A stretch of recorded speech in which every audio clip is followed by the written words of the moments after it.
Hello students, good morning. आज class 5th में हिंदी पढ़ने जा रहे हैं बेटा। आप सभी अपनी अपनी बुक मंथन ओपन कर लीजिए और नोटबुक भी पास में रख लीजिए, ठीक है। पार्ट 3 प्राकृतिक चिकित्सक, ठीक है। आपने शब्दार्थ लिख लिए सभी ने। अब अभ्यास करने जा रहे हैं पाठ का। पाठ की समझ बोलकर बताइए। स्वास्थ्य की रक्षा करने वाले 2 पेड़ पौधों के नाम बताइए। तो स्वास्थ्य की रक्षा करने वाले 2 पेड़ पौधे के नाम तुलसी और नीम, है ना। या तुलसी और नीम भी लिख सकते हैं अपन। ख वाला, नीम की लकड़ी की क्या विशेषता है? नीम की लकड़ी में घुन नहीं लगते हैं। ग वाला, नीम के फल को क्या कहते हैं? निबोरी कहते हैं, ठीक है। लिखकर बताइए। 3-4 पंक्तियों में उत्तर लिखिए। तो प्रश्न, प्रकृति ने प्रस्तुत जगत को क्यों बनाया है? तो ये आपको आपकी नोटबुक में कंप्लीट करना है, ठीक है। हमारा जीवन प्रकृति पर आधारित है। प्रकृति ने हमारे उपयोग के लिए ऐसा वनस्पति जगत बनाया है जिससे हमें कई तरह के लाभ होते हैं। इस वनस्पति जगत के कई पेड़ पौधे हमें फल देते हैं, तो कई फूल, और कई पेड़ पौधे तो हमारे स्वास्थ्य की रक्षा भी करते हैं। तुलसी की पत्तियाँ किस प्रकार उपयोगी है? इसका आंसर भी आपको नोटबुक में लिखना है। तुलसी की पत्तियों से औषधियाँ बनाई जाती है। जब हमें सर्दी जुकाम हो जाता है अथवा खांसी बुखार आ जाता है तो काली मिर्ची के साथ 5-7 पत्ते घोटकर पीने से सारा रोग दूर हो जाता है।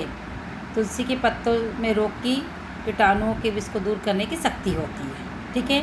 नीम की पत्तियों से हमें क्या क्या लाभ है? नीम की पत्तियों की नवीन कोपले चबाने या घोटकर पीने से खून साफ हो जाता है। पत्तियों को पानी के साथ उबालकर उस पानी से स्नान करने से चर्म रोग समाप्त हो जाते हैं। नीम के पानी से घाव धोने पर घाव के विषैले कीटाणु समाप्त हो जाते हैं। नीम की पत्तियों को जलाकर विषैले कीटाणु और मच्छरों को दूर भगाया जाता है। नीम की पत्तियों को कपड़ों तथा अनाजों के साथ रखने से उनमें कीड़े नहीं लगते हैं। घ वाला है, नीम की टहनी और छाल हमारे किस काम आती है? ये आपको लिखना है बेटा खुद को, और पढ़ना भी है ना। अब नीचे दे रखा है, पाठ के आधार पर रिक्त स्थान भरिए। तो पाठ के आधार पर भरना है। पाठ ने अगर आपको पढ़ा, पाठ को आपने अगर पढ़ा 2 से 3 टाइम, है ना, पाठ को पढ़ोगे तो रिक्त स्थान आसानी से कंप्लीट कर लोगे। क वाला, तुलसी और नीम को प्राकृतिक वैद्य कहा जाता है। इसकी ख वाला, इसकी डैश से तेल निकलता है। किससे निकलता है? गुठली से। ग वाला, कई पेड़ पौधे हमें खालिस्तान देते, तो कई डैश, तो फल और फूल, ठीक है। नीम की जड़ें मिट्टी की ऊपरी परत को खालिस्तान रखती है, नम रखती है। नीम के पानी से घाव धोने पर घाव के विषैले खालिस्तान समाप्त हो जाते हैं। क्या समाप्त हो जाता है? कीटाणु। पेज पलटा लीजिए। पठित बोध, कभी कभी इसकी पत्तियों को जलाकर विषैले कीटाणु और मच्छरों को दूर भगाया जाता है। इसकी पत्तियों का इतना असर होता है कि इन्हें कपड़ों तथा अनाजों के साथ रखने से उनमें कीड़े नहीं लगते हैं। क वाला, ये किसकी पत्तियों की बात की गई है? यहाँ पर नीम की पत्तियों की बात की गई है। ख वाला है, वे पत्तियों कपड़ों को कैसे सुरक्षित रखती है? कि नीम की पत्ती कपड़ों में कीड़े नहीं लगने देती है। ग वाला, पत्तियों को जलाने से क्या होता है? पत्तियों को जलाने से विषैले कीटाणु और मच्छरों को दूर भगाया जाता है, ठीक है। लिखकर दोहराइए। विशेषता, प्रकृति, वनस्पति, ये आपको लिखना है और पढ़ना भी है। उपयोगिता, चर्म रोग, गुणकारी, ठीक है। 6 वाले पे आ जाइए। निम्नलिखित शब्दों का वाक्य में प्रयोग कीजिए। क वाला, उपहार, आपको वाक्य बनाना है और लिखना है आपकी नोटबुक में। पेड़ पौधे मनुष्य के लिए प्राकृतिक उपहार है। कीटाणु, ये आपको खुद को इस पे वाक्य बनाकर आपको खुद को लिखना है। भाषा का संसार, पाठ में कई शब्द युग्म आए हैं, जैसे पेड़ पौधे। इसी के 5 शब्द युग्म ढूंढकर लिखिए। तो मैंने एक लिख दिया है, सर्दी जुकाम। आपको पाठ को पढ़ना है और खुद को करना है, ठीक है।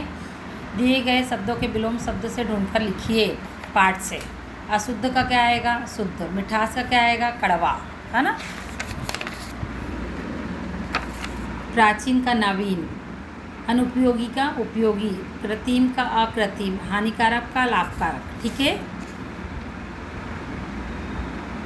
अब यहाँ पर संज्ञा के बारे में, अब आपने पिछली कक्षा में संज्ञा के 3 भेदों के बारे में जाना है।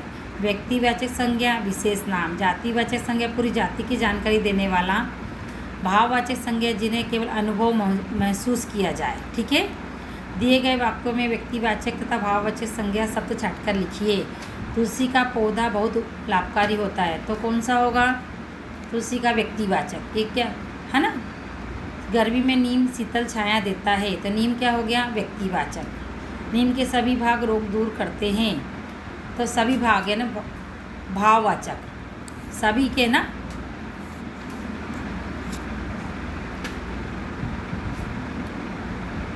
आगे कुछ पेड़ पौधे हमारी सेहत के रक्षक होते हैं, ये आपको खुद को लिखना है। अक्षत ने पकी निमोरी खाई, ठीक है, ये आपको खुद को करना है। और किंतु, ताकि और किंतु, इसलिए, परंतु या लेकिन आदि शब्द वाक्यों को जोड़ते अतः योजक कहलाते हैं। नीचे दिए गए वाक्यों में योजक शब्दों पर गोला लगाइए। क वाला मुझे बुखार था इसलिए मैं खेलने नहीं गया, तो इसलिए पे लगाएंगे। खूब मेहनत करो ताकि प्रथम आ सको, ताकि पे लगाएंगे सर्कल। ग वाला अचानक आकाश में बादल छाए और वर्षा होने लगी, तो और पे सर्कल लगाएंगे। आसमान देखकर लगता है कि आंधी आएगी या बारिश होगी, यहाँ पे उसने आने को कहा था लेकिन आया नहीं, लेकिन पे सर्कल लगाएंगे। इस प्रकार ध्यान से सुनिए, श्रवण कौशल आपको खुद को करना है, वो कंप्लीट करके ग्रुप में सेंड करिएगा बेटा। सुंदर राइटिंग में लिखिएगा।